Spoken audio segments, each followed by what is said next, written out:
A patrol has been sent out to discover just how strongly the enemy position is manned. Since my leave, I feel a certain strange attachment to the other fellows, and so I volunteer to go up with them. We agree on a plan, slip out through the wire, and then divide and creep forward separately. After a while, I find a shallow shell hole and crawl into it. From here, I peer forward. There's moderate machine gun fire. It sweeps across from all directions, not very heavy, but always sufficient to make one keep down. A parachute star shell, a parachute star shell opens out. The ground lies stark in the pale light, and then the darkness shuts down again, blacker than ever. In the trenches, we were told there were black troops in front of us. That is nasty. It is hard to see them. They're very good at patrolling too. And oddly enough, they are quite often stupid. For instance, both Cat and Crop were once able to shoot down a black enemy patrol because the fellows, in their enthusiasm for cigarettes, smoked while they were creeping about. Cat and Albert had simply had to aim at the glowing ends of the cigarettes. The bomb or something lands close beside me. I have not heard it coming, and I am terrified. At the same moment, a senseless fear takes hold of me. Here I am alone and almost helpless in the dark. Perhaps two other eyes have been watching me for a long while from another shell hole in front of me, and a bomb lies ready to blow me to pieces. I try to pull myself together. It's not my first patrol, and not a particularly risky one, but it is the first since my leave, and besides, the lie of the land is still rather strange to me. I tell myself that my alarm is absurd, that there is probably nothing at all there in the darkness watching me, otherwise they would not be firing so low. It is in vain. In whirling confusion, my thoughts hum in my brain. I hear the warning voice of my mother. I see the Russians with the flowing beards leaning against the wire fence. I have bright pictures of a canteen with stools, of cinemas and the Valenciennes. Tormented, terrified in my imagination, I see the gray, implacable muzzle of a rifle which moves noiselessly before me, whichever way I try to turn my head. The sweat breaks out from every pore. I still continue to lie in the shallow bowl. I look at the time. Only a few minutes have passed. My forehead is wet. The sockets of my eyes are damp. My hands tremble, and I'm panting softly. It is nothing but an awful spasm of fear, a simple animal fear of poking out my head and crawling on further. All my efforts subside like froth into the one desire to be able to just stay lying there. My limbs are glued to the earth. I make a vain attempt. They refuse to come away. I press myself down on the earth. I cannot go forward. I make up my mind to stay lying there. But immediately the wave floods over me anew, a mingled sense of shame, of remorse, and yet at the same time of security. I raise myself up a little to take a look around. My eyes burn with staring into the dark. A star shell goes up. I duck down again. I wage a wild and senseless fight. I want to get out of the hollow and yet slide back into it again. I say, you must. It is your comrades. It is not an idiotic command. And again, what does it matter to me? I only have one life to lose. That is the result of all this leave. I plead in extenuation, but I cannot reassure myself. I become terribly faint. I raise myself slowly and reach forward with my arms, dragging my body after me, and then lie on the edge of the shell hole, half in, half out. There I hear sounds and drop back, suspicious sounds that can be detected clearly despite the noise of the artillery fire. I listen. The sound is behind me.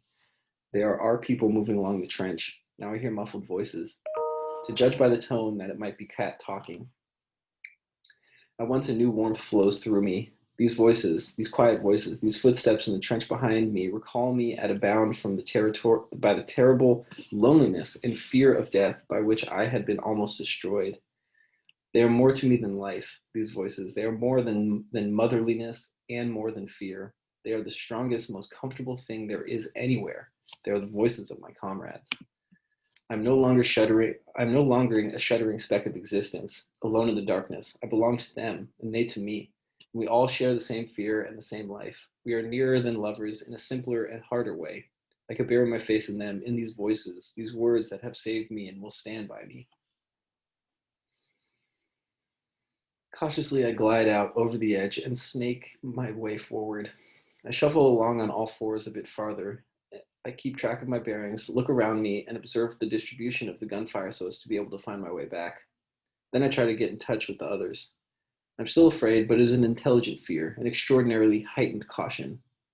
The night is windy, and the shadows flit hither and thither in the flicker of the gunfire. It reveals too little and too much.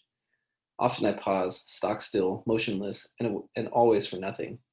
Thus I advance a long way and then turn back in a wide curve. I've not established touch with the others. Every yard nearer, our trench fills me with confidence, and with haste too. It would be bad to get hit now. Then a new fear lays hold of me. I can no longer remember the direction. Quiet, I squat in a shell hole and try to locate myself. More than once it has happened that some fellows have jumped joyfully into a trench, only then to discover that it was the wrong one. After a little time, I listen again, but still I am not sure. The confusion of shell holes now seems so bewildering that I can no longer tell my agitation which way I should go. Perhaps I'm crawling parallel to the lines, and that might go on forever. So I crawl around once again in a wide curve. These damned rockets, they seem to burn for an hour, and a man cannot make the least movement without bringing the bullets whistling round. But there is nothing for it. I must get out. Falteringly, I work my way farther. I move off over the ground like a crab and rip my hands sorely on the jagged splinters as sharp as razor blades. Often I think that the sky is becoming lighter on the horizon, but it may be merely my imagination. Then gradually I realize that to crawl in the right direction is a matter of life or death. A shell crashes. Almost immediately, two others. Then it begins in earnest, a bombardment. Machine guns rattle. There's nothing for it but to stay lying low. Apparently, attack is coming. Everywhere the rockets shoot up, unceasing. I lay huddled in a large shell hole, my legs in the water up to the belly. When the attack starts, I will let myself fall into the water, with my face as deep in the mud as I can keep it without suffocating. I must pretend to be dead. Suddenly, I hear the barrage lift. At once, I slip down into the water, my helmet on the nape of my neck, my mouth just clear so that I can get a breath of air. I lie motionless. Somewhere, something clanks. It stamps and stumbles nearer. All my nerves become taut and icy. It clatters over me in a way. The first wave has passed. I have but this one shattering thought. What will you do if someone jumps into your shell hole? Swiftly, I pull out my little dagger, grasp it fast, and bury it into my hand once again under the mud. If anyone jumps in here, I will go for him. It hammers in my forehead. At once, stab him clean through the throat so that he cannot call out. That is the only way. He will be just as frightened as I am. When in the terror we fall upon one another, then I must be first. Now our batteries are firing. A shell lands near me. That makes me savage with fury. All it needs now is to be killed by our own shells. I curse and grind my teeth in the mud. It is a raving frenzy. In the end, all I can do is groan and pray. The crash of the shells burst in my ears. If our fellows make a counter raid, I will be saved.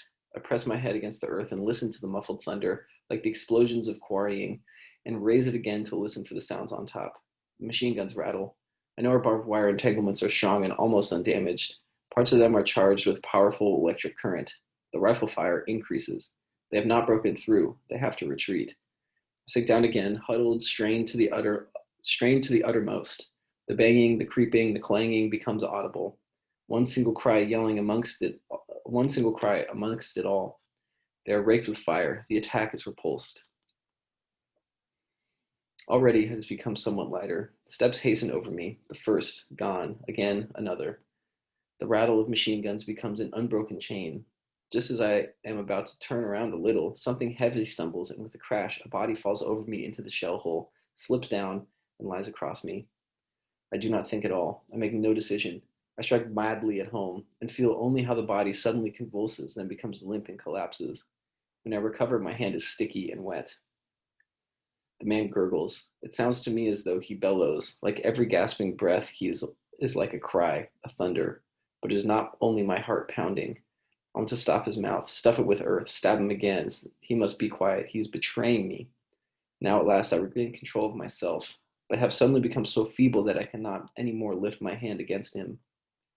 So I crawl away to the farthest corner and stay there, my eyes glued on him, my hand grasping the knife, ready if he stirs to spring at him again. But he won't do so anymore. I can hear that already in his gurgling. I can see him indistinctly. I have but one desire: to get away. If it is not soon, it will be too late. It will be difficult enough now. Then, as I try to raise up my head to see, it is impossible already. The machine gun fire so sweeps the ground that I should be shot through and through before I can make one jump. I test it with my helmet, which I take off and hold up to find out the level of the shots. The next moment it is knocked off my hand by a bullet. The fire is sweeping very low to the ground.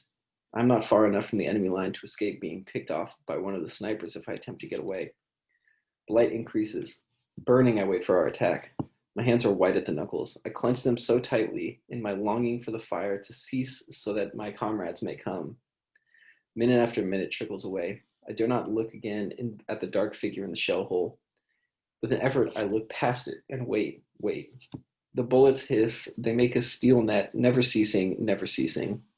Then I notice my bloody hand and suddenly feel nauseated. I take some earth and rub the skin with it. Now my hand is muddy and the blood cannot be seen anymore. The fire does not diminish. It is equally heavy from both sides. Our fellows have probably given me up for lost long ago.